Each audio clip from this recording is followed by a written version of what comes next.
This story is horrible and probably not for the faint of heart. A couple goes sailing together in the Caribbean, and the results: a scuttled boat, stolen gold and silver, Coast Guard rescue, woman overboard, and some lessons in it for us.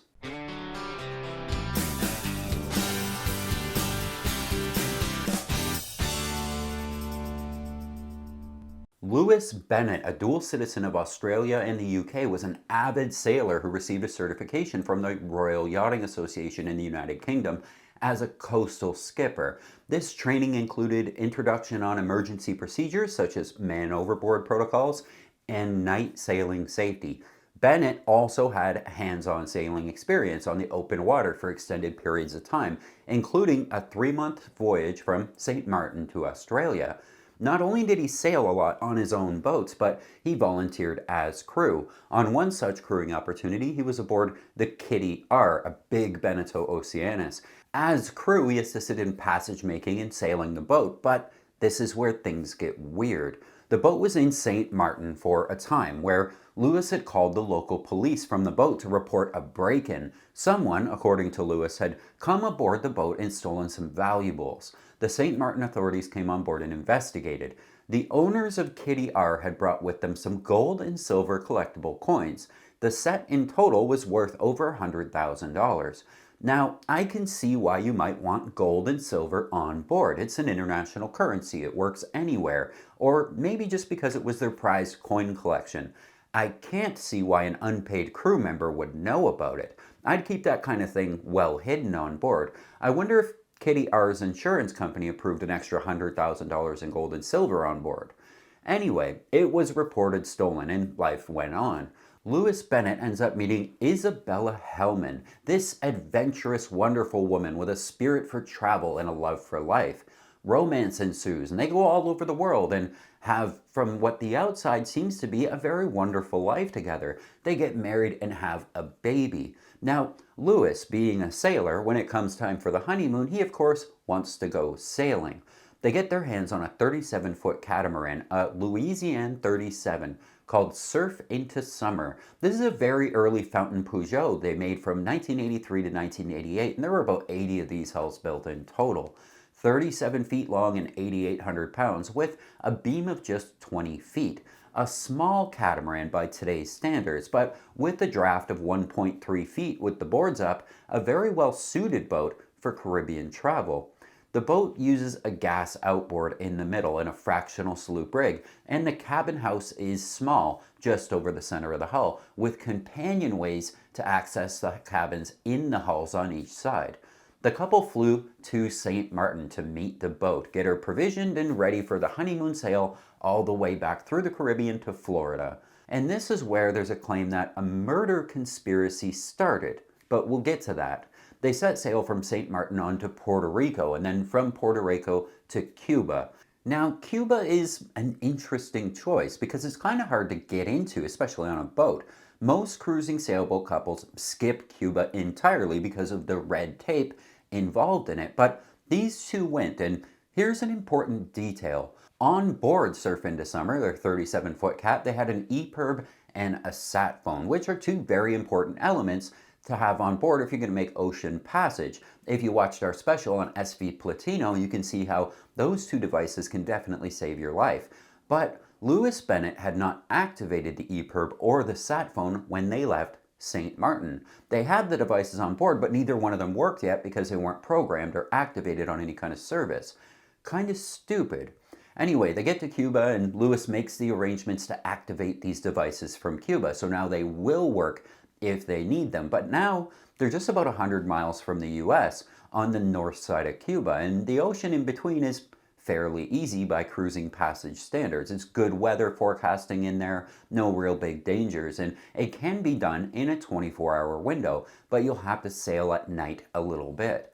If it were me, I would leave the Cuban harbor that I'm familiar with, because that's where I am, in the middle of the night with plans to arrive in Florida while the sun is still up, so I can make it into that unfamiliar harbor in the US easier by arriving in the daylight, and it seems that's what Lewis and Isabella were going to do. Now, Isabella was not a sailor. Lewis had all kinds of miles behind him, but she had really just been along for the ride here. She had some experience, obviously, because they had set out from St. Maarten. So when they set out from Cuba, headed north, and Isabella was left on watch while Lewis went below into one of the hulls to get some rest. After her miles made from St. Maarten, she may have been fine with this, and the weather was good. Weather reports in Cuba on that day that they left are a high of 31 Celsius, a low of 21 at night, with winds from the south at about 12 or 13 miles an hour. Actually, very good window for that little catamaran. Winds would diminish the next day as they arrived in Florida, and then they would switch to the northeast later on. I would use this window for this trip. But things were anything but good. What happened next is what we know from Lewis's story, and the complainants allege that it's just that, a story. Lewis says he was awoken by a loud noise. He immediately rose and climbs the companionway onto the deck of the boat to find the helm unmanned. There's no sign of Isabella. She's just gone. The sails were loose and flapping in the wind, and the engine was off. It sounds like with no one at the helm, the boat rounded up and was sitting in irons, or as they should have been running a downwind at the time, according to that weather data, the sheets were just loose.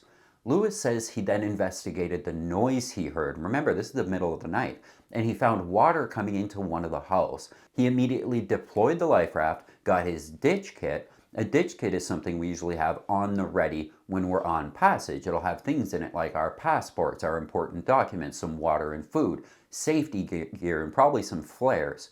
It's ready so that if we have to abandon ship in a hurry, we have a quick grab bag to take with us. He puts the ditch kit in the life raft and calls for help deploying that sat phone, and he activates that EPIRB.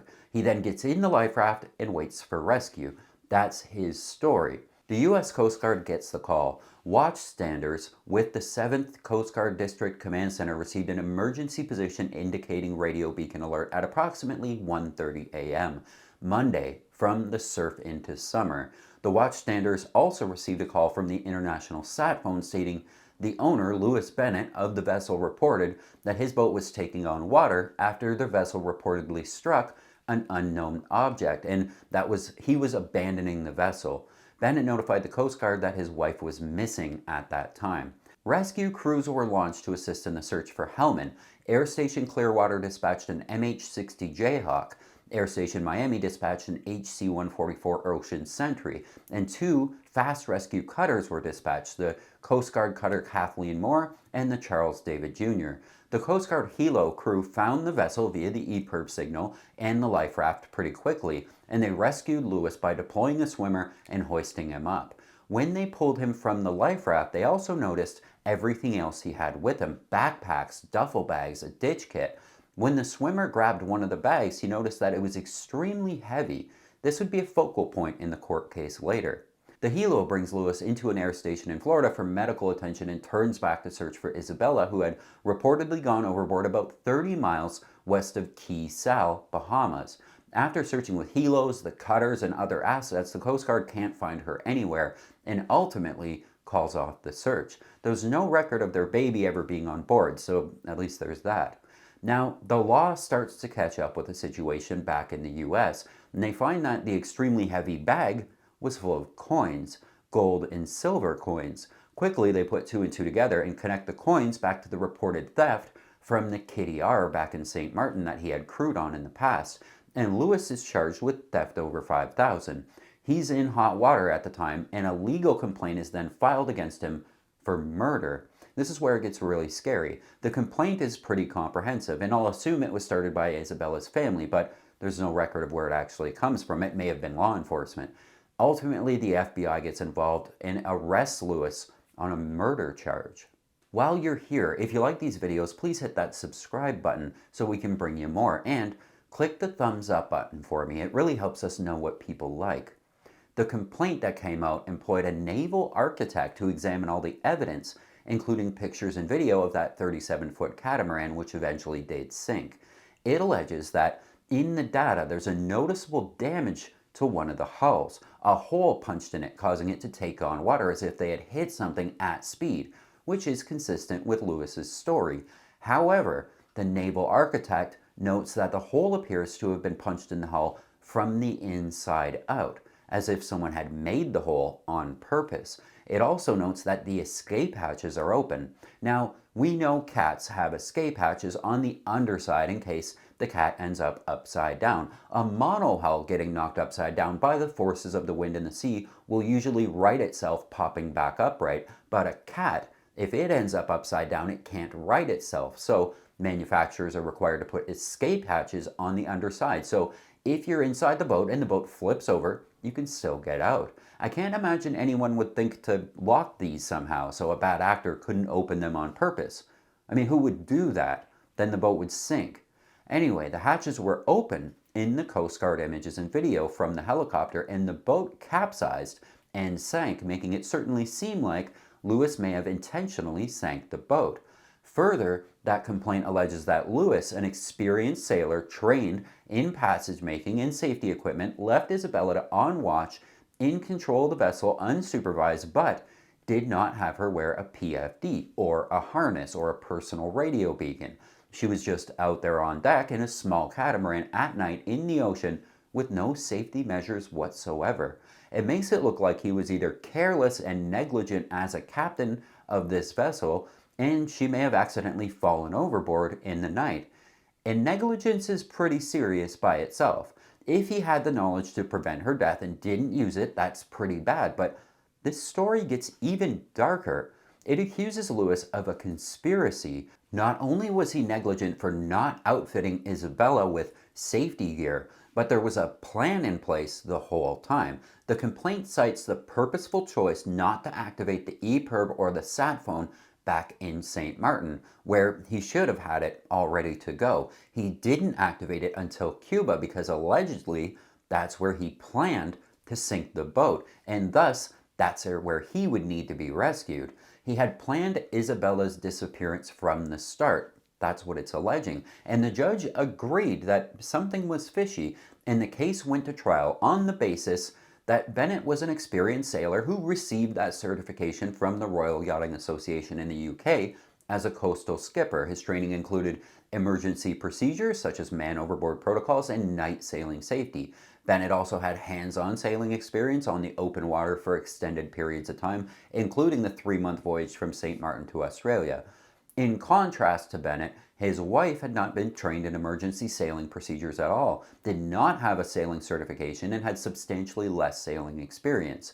Isabella's death occurred as a result of Bennett's knowledge of circumstances that existed that could have reasonably enabled him to foresee the threat to life to which his acts or failures to act might subject another, namely Miss Hellman, Isabella, and his gross negligence amounting to wanton and reckless disregard for human life and acting or failing to act as a result of that. Lewis got 8 years for involuntary manslaughter, but it was never proven that he planned the whole thing. Oh, and he was charged with stealing the gold and silver coins.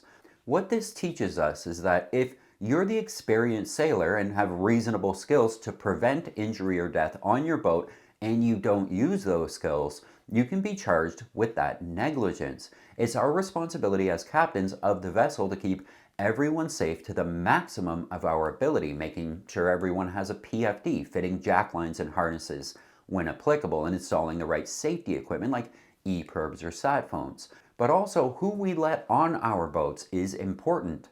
Lewis crewed on the Kitty R and stole that $100,000 coin collection, but not only stole it, created a conspiracy around it, reporting it to the police to draw attention away from himself. There are lots of crewing websites where you can crew for your boat or volunteer to crew on someone else's boat. And because they're on social platforms, no one's really vetting these people. It's important to trust who you bring on board. And if you want to bring valuables with you, keep them out of sight. Most thefts on sailboats in the tropics are thefts of opportunity. An unlocked outboard stolen off deck, a full jerry can, an iPad left unattended.